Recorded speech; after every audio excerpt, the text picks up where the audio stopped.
Hello, my friend, and welcome to another episode of the Magnify Your Miracles podcast. This is Reverend Frances Faden, and I'm so grateful to get to spend this time with you today. I'm going to be talking about something very interesting that I think is going to really speak to you if you're at all like me and a highly sensitive, highly creative soul. This idea of fitting in and why we don't feel like we fit in. But before we do all that, let's go ahead and take a few deep breaths together.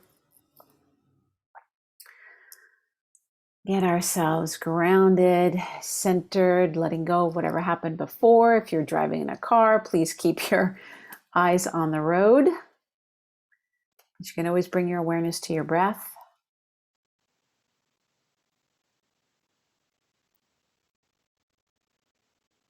And as you're letting yourself settle into this moment where the divine always dwells, feeling that energy supporting you, that beautiful divine presence we know is always with us and within us.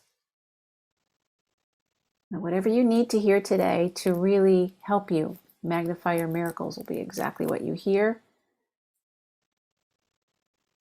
Let's take one more deep breath together in gratitude, and we can begin. Hello once again, my friend, and welcome back to the Magnify Your Miracles podcast. So this is a topic that I really like to talk about. I talk about it with my clients, and usually it is an eye-opening experience when I explain this to them. But at first, I'm going to ask you the question is, all your life, did you feel like you didn't really fit in? You felt like you were really different than everybody else? I have yet to meet anybody who has ever said to me, "Oh no, I fit right in. No problem." I haven't met anybody. Even the people who seem to fit in my eyes, they don't feel like they fit in. And I think that's because, well, I'll tell you the real reason I think it's because, but in general, even the people who are not highly sensitive or not necessarily identifying as highly creative, even they feel that way because in order to fit, we have to kind of squish ourselves to get into something. Even the word fit, like I don't fit in. There's this feeling of like, constraint. And you're an infinite being, so no wonder all of us feel that way. But if you are highly sensitive and you are highly creative and you're on the spiritual path and you're this beautiful, person with a big vision, entrepreneurial energy, who this podcast is for, there's something else besides just, oh, well, we're all unique that is going on for you. And you're what I call a threefold soul. This is actually an archetype that I have discovered. And the problem is that you have three different aspects to your soul, and they're all equally valid. You may be more comfortable with one or the other, but they're all present. And so you might be like, what is she talking about? So I'll give you my example because I discovered this about myself when I discovered this also about my patron saint, Hildegard of Bingen. Let me ask you, are you somebody who is deeply spiritual? So you're a mystic. You have a mystic soul. You have this energy of really wanting to go deep on the spiritual path. Maybe you've even been, like me, an ordained minister, or you've been something. There's something that has really pulled you to make spirituality a big piece of your life and a big piece of your identity. Are you also really drawn to and interested in healing? Maybe you're a Reiki master. Maybe like me, you started out as a massage therapist and then you became doing chakra balancing. Maybe you're a therapist or a coach or somebody that does healing in a different kind of way. But are you drawn to healing and healing modalities? And are you like most people where you just study them and study them and study them, and you always have another modality that you love and are learning? Is that also true for you? And then the third one is, are you highly creative? Are you somebody who you might not give yourself permission to do it, but maybe in your heart of hearts, you would love to paint or draw or write or play music or make jewelry or cook and come up with a beautiful cookbook? Like creativity can manifest in many, many, many ways. And usually that's the one that people kind of squish the most. So there's that artist identity. These are all archetypes, the artist and the healer and the mystic. When I do sacred life purpose readings with people, often these are archetypes that come up. But what's different about you is the same thing that's different about me, is that you have all three of them in one archetype. And you might be saying like, well, what do you mean by that? Wouldn't they just be three different ones? And the answer is no. I've worked with people long enough, and I've worked with myself long enough to be able to explain this to you. The way that I work with people when I do a sacred life purpose session is it's in your second chakra. We see your archetypes in your second chakra. The first chakra is more what your soul came here, and I've talked to you about this before, what your soul came here to embody, experience, and express. It's those three E's. Then we get up to your second chakra, and this is where we start to see, well, how are you as an individual expressing whatever it is that your body came here to experience, to express, and to embody? What is that? And it usually works that there's a primary one, a secondary one, and sometimes people will also have a third one, not always. This is a system that Mother Mary gave me. It's not based on anybody else. This is what she tells me when I do these sessions with people. And the interesting thing is when people go and they do like human design or something like that, they'll usually tell me, oh yeah, they use different words, but it's a similar type of thing. So your primary archetype is kind of like in astrology, your sun sign. It's the one that's the most dominant. It's the larger energy of you. And it's the energy that it's how you're going to be expressing. And then the secondary one is also part of you, but it's not as strong, and it works in service of the primary one. And then the same thing with the third one. The third one is, again, not as strong, but it works in support of these other ones. And so right there you have these three archetypes. So it took me a while to figure out that my primary archetype was actually a 3-in-1. And then I have my secondary one, which is the teacher, and my third one, which is a writer. But my primary one is the minister, healer, artist. Or I use the word minister because that fits me. For you, it might be priestess, or it could be mystic, or it could be spiritual seeker, whatever it might be. But you have a spiritual one part of you, a creative part of you, and a healing part of you. Now, how's this possible? Well, I came across a book a long time ago by Ted Andrews, where he explained this. And I was so grateful because as soon as I did, I was like, this is why it makes sense to me now. He said, back in the tribal days, way back when, and when I say tribal, it could be, we all come from different tribes of different kinds.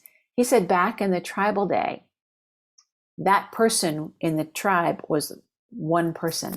The person who was the healer, who was the mystic, and who was the creative person was the same person. It was one job. We in the West have split everything up. And so we've split off healer from mystic. We've split off artist from healer. We've split them off. But the truth is, they're three expressions of the same soul. You, my friend, are a threefold soul. You're a sister or a brother of Saint Hildegard of Bingen. Saint Hildegard of Bingen was the abbess. She was an incredible mystic and a visionary. She was an amazing healer and a prolific writer and composer. I mean, she is amazing. She was all of those things, and she never divided them up. She saw herself as a feather and the breath of God. She just was like, I'm an instrument. If God wants to have healing come through me today, great. If God wants to have music come through me today, great. If God's wanting me to help people on the spiritual path through me today, great. Now, what do these three things have in common, my friend? You've probably just heard it. Is a healer, an artist, and a mystic or a spiritual seeker, they all know how to commune with the divine. They all know how to listen and to be that bridge between two worlds.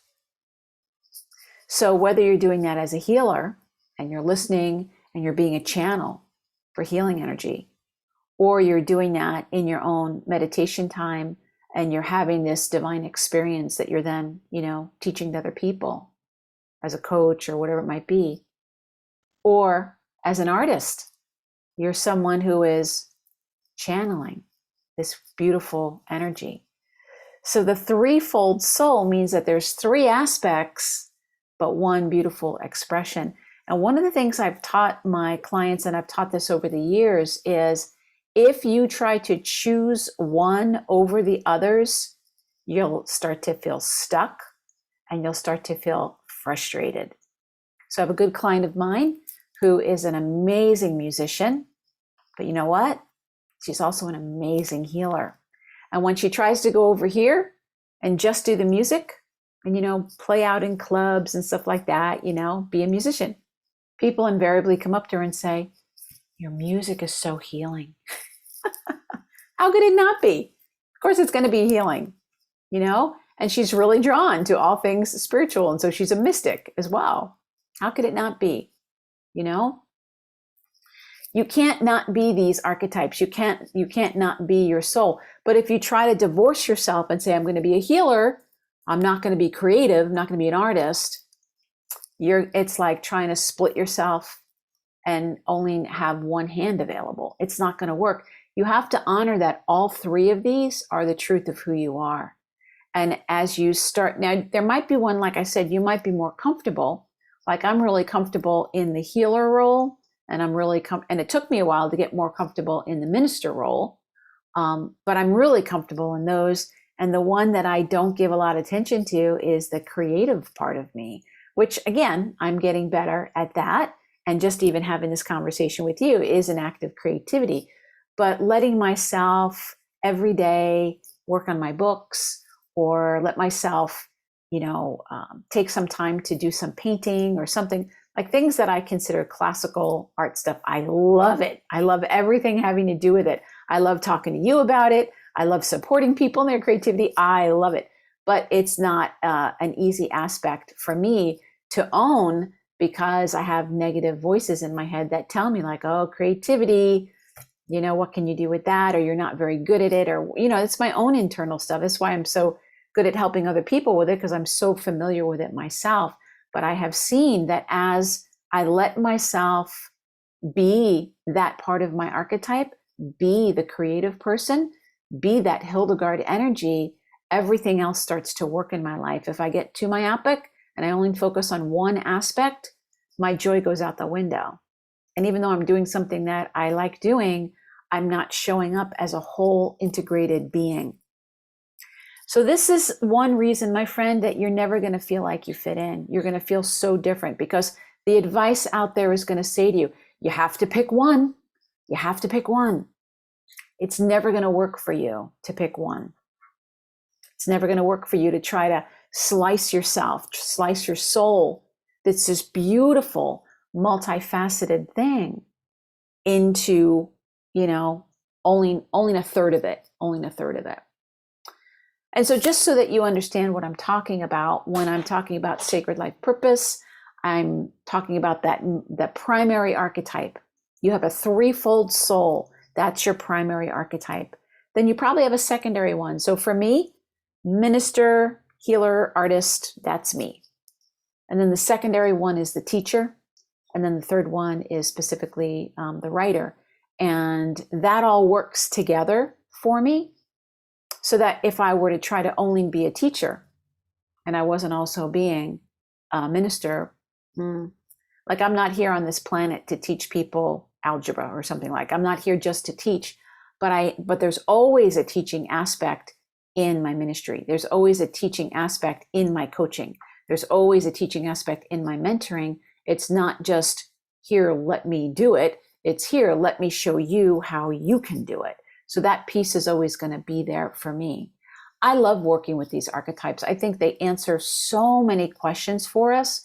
And I highly encourage you to investigate on your own, whether you want to work with me. And, one of the things I love is when I do a sacred life purpose session as part of my mentoring program. It's amazing because it helps people start making progress really, really fast. I love doing that. But you can also explore your archetypes on your own. Astrology has a lot of archetypes. You can work with the tarot deck. The tarot deck has amazing images and archetypes in it, or any oracle decks that you like. You can work with someone that does human design. You can work with someone that does numerology. There's all kinds of things that you can do. And then there's actually, Carl Jung's work with archetypes and the collective unconscious and all that. There's a lot you can do. So don't get overwhelmed by all of it, but pick one. Pick one if you want to start to understand yourself. But I highly encourage you to really meditate on this question of, am I a threefold soul? Am I? Is what Reverend Francis is saying, is it true for me? Have I found that I'm drawn to spirituality? I'm drawn to healing modalities, and I love to create things. I love to make things, whether that's a garden or a beautiful meal or a painting or singing. Most people, when I say, are you creative? They say, oh, no, I'm not creative.